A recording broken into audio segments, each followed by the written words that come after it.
Hay mujeres que me han dejado, muchas. Afortunadas ellas, se enamoran de 2 o 3 rasgos mínimos de mi alma y esperan ansiosas a que aparezcan más. Como no sucede, terminan por desilusionarse y por aburrirse y por buscar al hombre ideal en otros rumbos, en otros fracasos, en otras carteras. Sucedió con Charis. Su verdadero nombre es otro, de resonancias bíblicas y escandinavas. Fue mi segunda esposa. La primera se llamaba María Emilia, era hermosa y practicaba esgrima. Charis nadaba, era alta, bella, como modelo de revista y bailaba estupendamente la salsa y el merengue. También era rica, bueno, no ella sino sus padres, exitosos empresarios de la industria del mueble y del calzado. Era la heredera consentida, y a mí con eso me bastaba.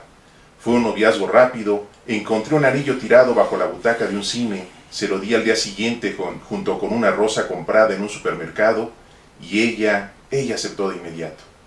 Creo recordar que dio saltitos de gusto y me abrazó. Cuando notifiqué a mi familia de mi inminente enlace matrimonial, mi madre me miró con expresión de no tienes remedio, y mi padre se frotó las manos y dijo, braguetazo.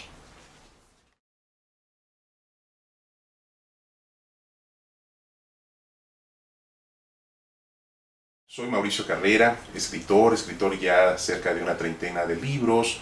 He escrito tanto acerca de ensayo, periodismo, poesía también, pero básicamente me enfoco en lo que es la narrativa. Me encanta la novela, me encanta el cuento, y ya también son varios libros de cuento y de novela. Entre ellos, permítame mencionar Fortuna, la mujer de la conquista, también Azar, El gigoló malayo, El tigre de la luna, y pues varios otros libros que están por ahí, otros pendientes todavía de publicarse.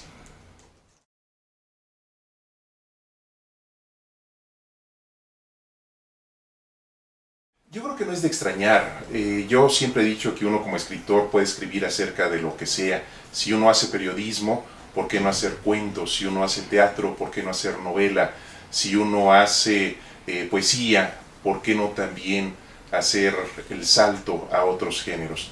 Y en este caso se trata de un libro, yo le llamo de sabiduría literaria, así es lo que considero que es La ambición de ser. Por supuesto, es un libro que está en una frontera quizá incómoda en algunos círculos intelectuales, y esa frontera incómoda está entre el libro de sabiduría literaria, de aforismos literarios, y también el libro de autoayuda.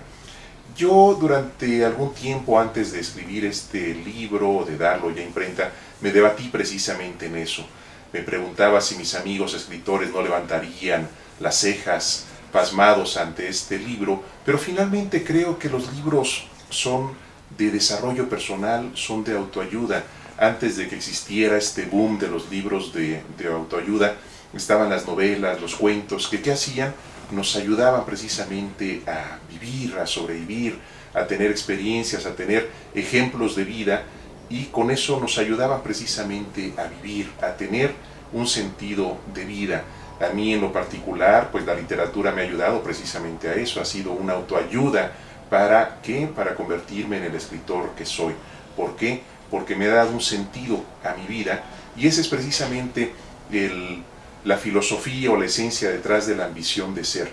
¿Cuál es el sentido de vida que cada uno de nosotros tiene? Pero además es un libro distinto. Por supuesto que se puede confundir con un libro de autoayuda, pero sale de eso. No es un libro que dé consejos fáciles, recetas sencillas de cómo ser feliz o cómo encontrar a una pareja con rapidez. Al contrario, es un libro que ofrece mis experiencias como escritor, mis lecturas como escritor también, y sus referentes no son los clásicos gurúes de la autoayuda. No está aquí Deepak Chopra, no está Paulo Coelho, por supuesto, sino que están grandes personajes de nuestras letras.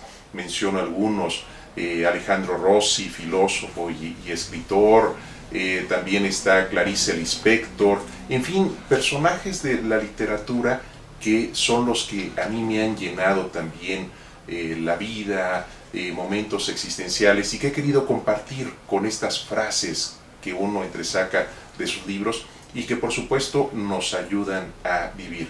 Yo creo que la literatura nos acompaña en el camino de la vida, y lo que he querido hacer con la ambición de ser es también ofrecer una serie de reflexiones, de pensamientos. Además he llegado a una edad en la que creo que ya puedo hacerlo, donde pues lo que quiero hacer es que precisamente estas frases y reflexiones acompañen al lector y a la lectora en el arduo camino de la vida.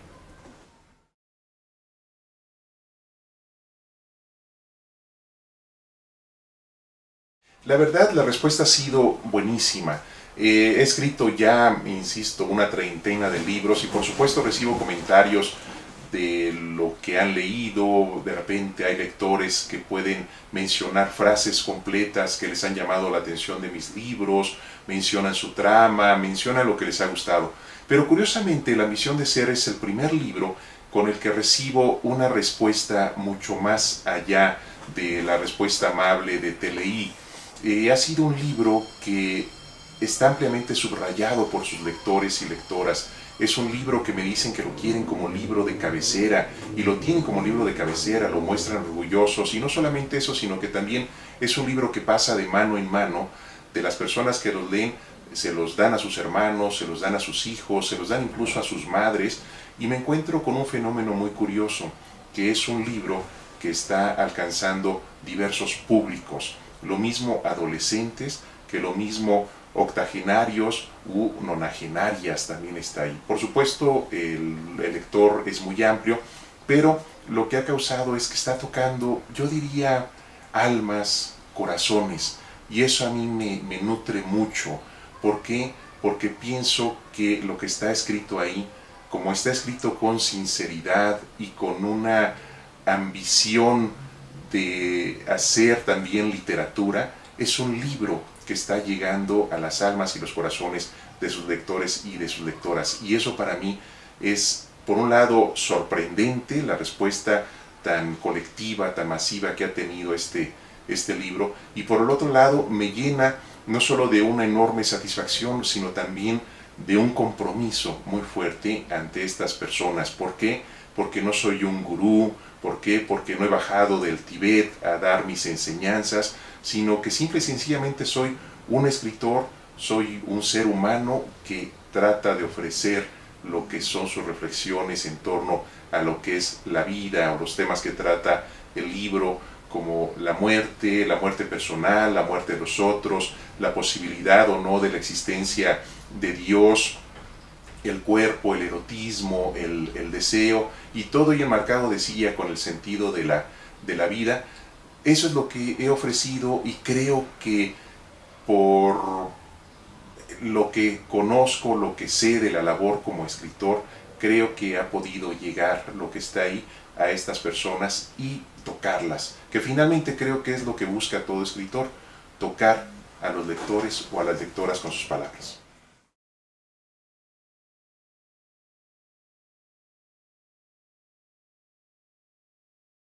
Los escogí de una manera, son los cuentos que más me han estado gustando últimamente, o los que siento que también han gustado mucho a los lectores.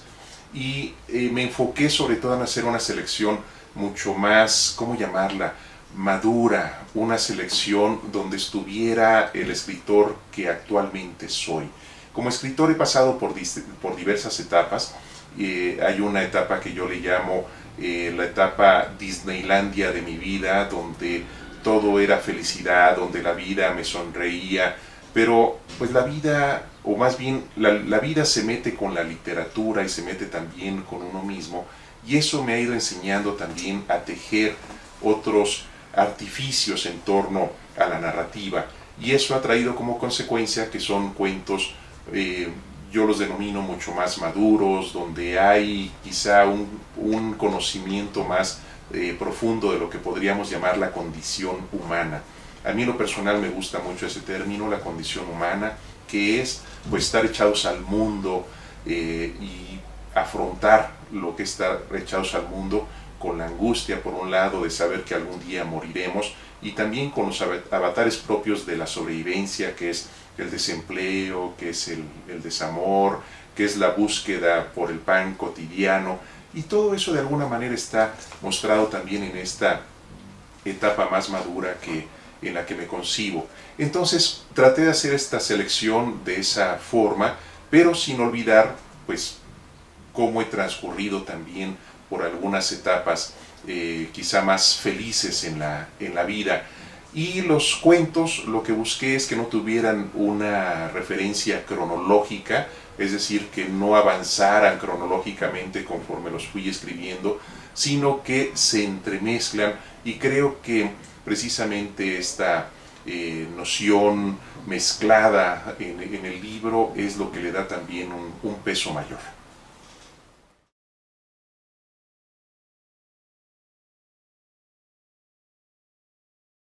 Los premios literarios, mira, de principio te puedo decir que sucede igual que en el fútbol o específicamente con los porteros. Dicen que los porteros sin suerte no son porteros.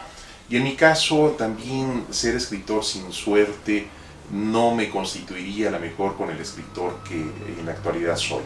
Soy un escritor que no pertenece a ningún grupo, a ninguna mafia, que ha ejercido su obra, su escritura de una manera por completo independiente. Y los premios lo que han traído precisamente es eso, que esta labor solitaria, esta labor que no tiene el mecenazgo de algún grupo, de alguna persona, pues vaya abriéndose camino por sí sola. Entonces en ese sentido los premios han sido eso, y en ese sentido los considero una fortuna. Por supuesto hay un reconocimiento que a mí me agrada, que a mí me gusta. Por supuesto también está el estímulo económico. Yo desde tiempo atrás he abandonado ya toda labor que tuviera que ver con permanecer varias horas en oficina. No quiero eso porque me he querido dedicar a lo que más me gusta, que es mi pasión, que es escribir.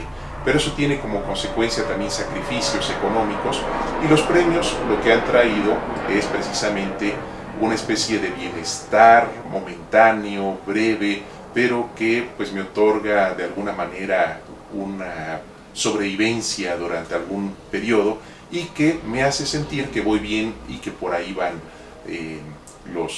mis escritos, no en busca de premios, eso sí lo digo muy claro. No soy un escritor que esté buscando premios, es un escritor que escribe y que pues manda estos textos a concursos, y en muchas ocasiones han tenido la suerte de poder salir triunfadores. Ahora, ha sucedido también algo curioso, al mismo tiempo que me ha permitido a mí empezar a ser un poco más conocido precisamente por estos premios.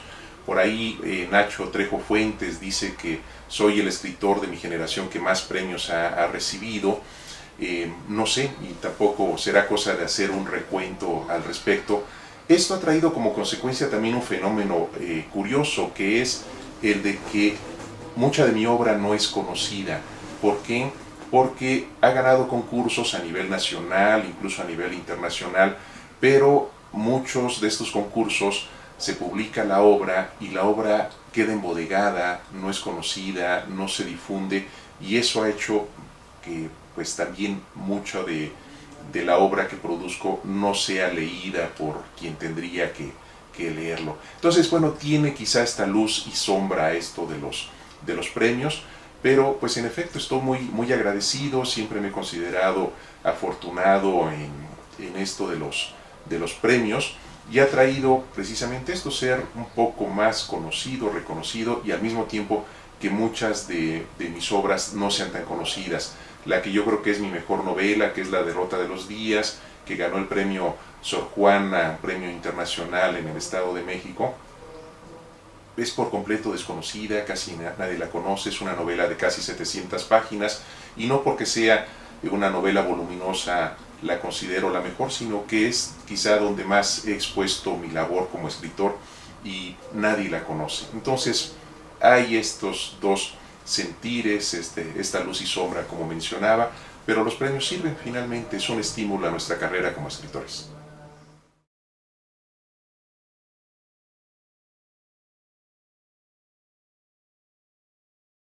Bueno, estoy trabajando ya desde tiempo atrás, por ejemplo en las novelas, en esta novela que he mencionado, La derrota de los días, en algo que yo llamo la literatura referencial. ¿Qué es la literatura referencial? Yo creo que nosotros como escritores y en general como seres humanos estamos llenos de referencias. Si nosotros vamos a una tertulia de escritores, siempre vamos a decir, ah, claro, Vargas Llosa, y hasta podemos citar en la página tal, dice tal cosa, o Hemingway, y estamos llenos de referencias, no solamente literarias, sino cinematográficas. Entonces, lo que hice en La derrota de los días es imbricar la vida de varios escritores de la vida real con situaciones por completo ficticias. En La derrota de los días está presente Jack London y José Revueltas en una historia que lo mismo tiene elementos propios de la realidad, es decir, de hechos que sí sucedieron, cartas que sí escribieron, viajes que sí hicieron, frases que sí dijeron, pero hay un juego también con la ficción donde al mismo tiempo tanto Jack London como José Revueltas y como muchos otros personajes de la vida real que aparecen en esa novela dicen algo que pues por ahí podrá estar un investigador que podrá decir si eso lo dijeron o es una invención de mi parte. Hay un trabajo de ficción detrás de esta literatura referencial, pero al mismo tiempo un homenaje precisamente a escritores que a mí me gustan, que me agradan y que son los que han motivado este tipo de escritura. Entonces estoy ahorita muy metido precisamente en este tipo de literatura referencial.